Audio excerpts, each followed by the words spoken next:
You've brought up autophagy a couple times there. Can you talk more on a granular level what that is, why it's beneficial, and at what point during a fast does that kick in?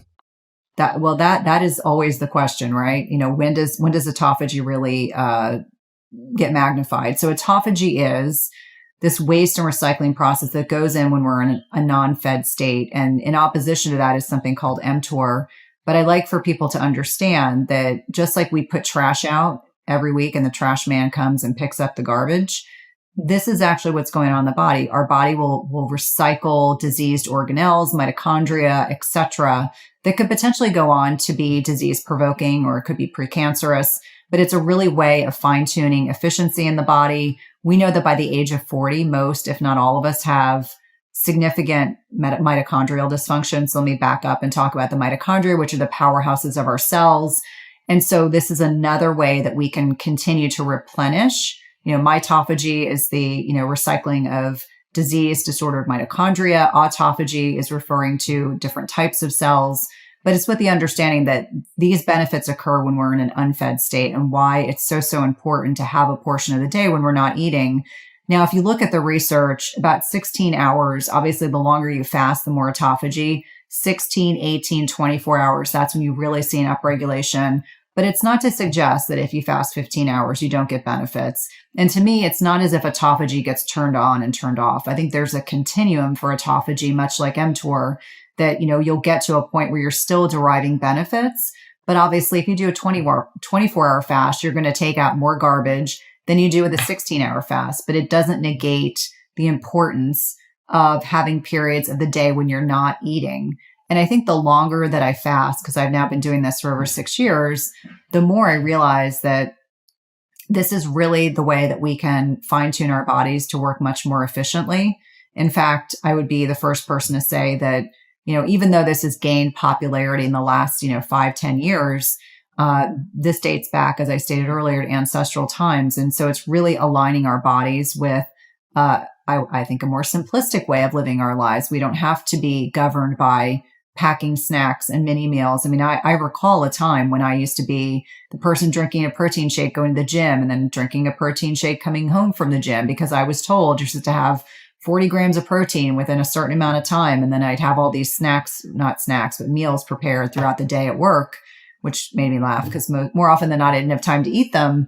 But I think it's helpful for people to understand that autophagy is taking out the garbage in our bodies. Really efficient thing to do, gets upregulated when we're in an unfed state.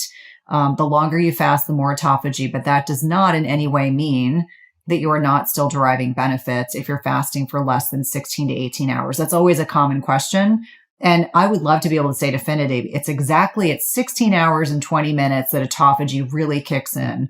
And a lot of researchers we're making assumptions that we believe this is the time frame in which that process really upregulates in a beneficial way. And I'll add too, when it comes to autophagy, there's simple ways that you can upregulate that. Even having coffee in the morning, having ginger, having green tea, having cinnamon. So you can mix cinnamon and coffee like we talked about earlier, and that's going to ramp that up. So there's really simple things that people probably have at home that they can do to ramp that up starting tomorrow.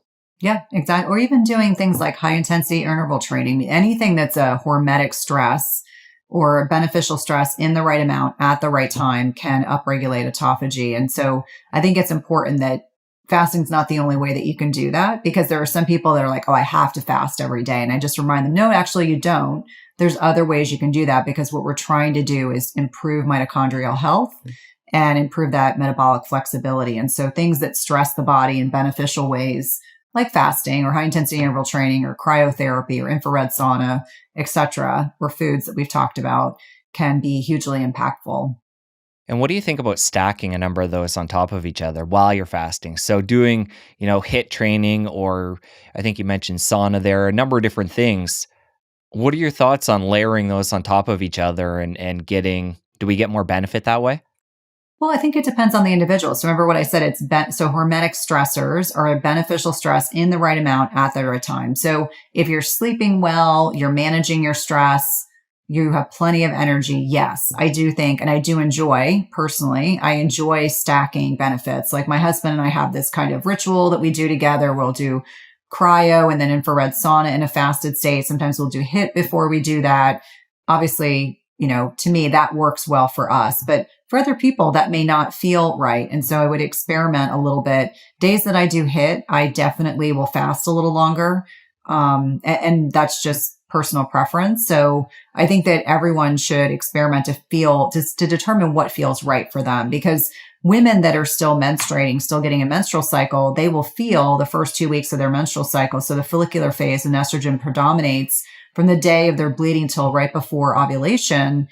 Estrogen makes you a rock star. You can push your workouts. You can push your fasting windows. You can, go more ketogenic, low carb. Your body can withstand more strenuous exercise. And so I think the experimentation piece and understanding for women where they are in their menstrual cycle can allow them to really lean in those first 2 weeks. And then as progesterone predominates in the luteal phase, you have to get a little bit, even though it's ironic, you're more insulin sensitive with estrogen predominates, a little more insulin resistant when progesterone predominates. And so I remind people that as you get closer to menstruation, the 5 to 7 days, you want to back off on the accelerator of fasting. You don't want to do as intense exercise. Your body might actually need a little bit more high quality carbohydrate, like 100 calories, which isn't a whole lot. But understanding that there are phases in a woman's menstrual cycle when they can get away with a little bit more hormesis or hormetic stress. And so definitely women pushing more in the beginning of their menstrual cycle and, maybe doing yoga, maybe doing walks in nature, but not doing longer fasts right around their menstrual cycle. If you enjoyed that clip, press here for the full episode.